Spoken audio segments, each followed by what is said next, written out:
Hello boys and girls of St Nicholas.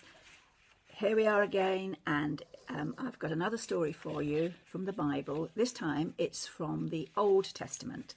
All our stories so far have been from the New Testament, after Jesus was born and then died and then came to life again. And then the stories of what his disciples did when Jesus told them to go out and spread the good news. Now, this is from the Old Testament, and it's the story of another person who became very well known in the Holy Lands of that time, and his name was Joseph. Now, it's a very long story, but I'm going to try and tell it to you just in 2 weeks, this week and next week. So, this is the story. There once lived in the land of Canaan a farmer called Jacob. Now, Jacob had 12 fine sons, and here they are in this picture. There's all his sons. But this one, Joseph, was his favourite son.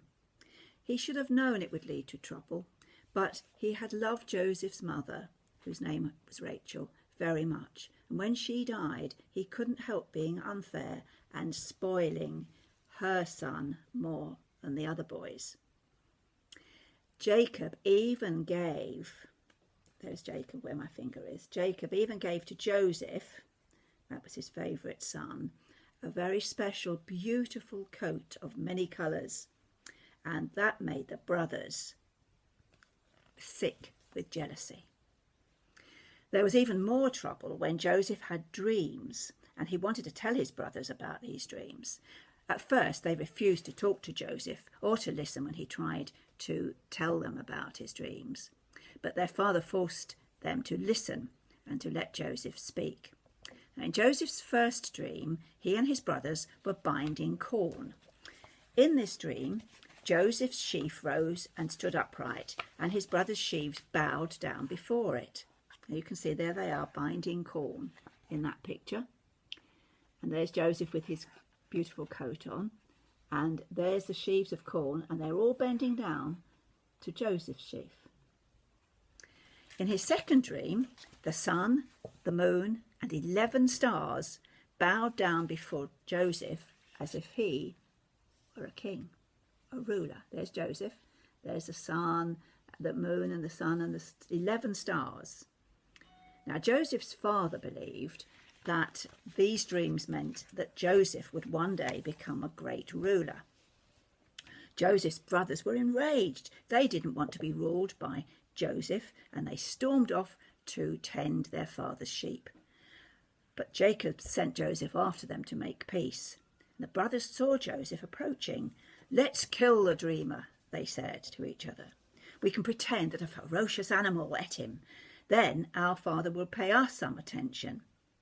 But one of the brothers, he was called Reuben, persuaded the others not to kill Joseph. Instead, they ripped off his magnificent coat of many colours and threw him down a dry well. Then, at midday, they sat down to eat. Suddenly, over a distant hill, they spied a company of Ishmaelites. These people were traders on their way to Egypt, whose camels were loaded with spices to sell at the markets. There's a picture of the brothers, and there's the Ishmaelites coming over the hill with their camels. And they decided to sell Joseph to the travellers in exchange for a bag of silver.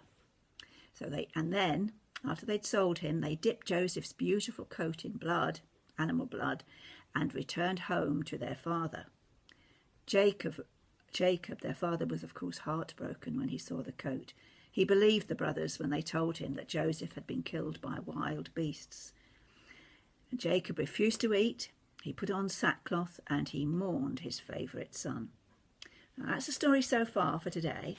Next time, we'll hear what happened to Joseph when he arrived in Egypt.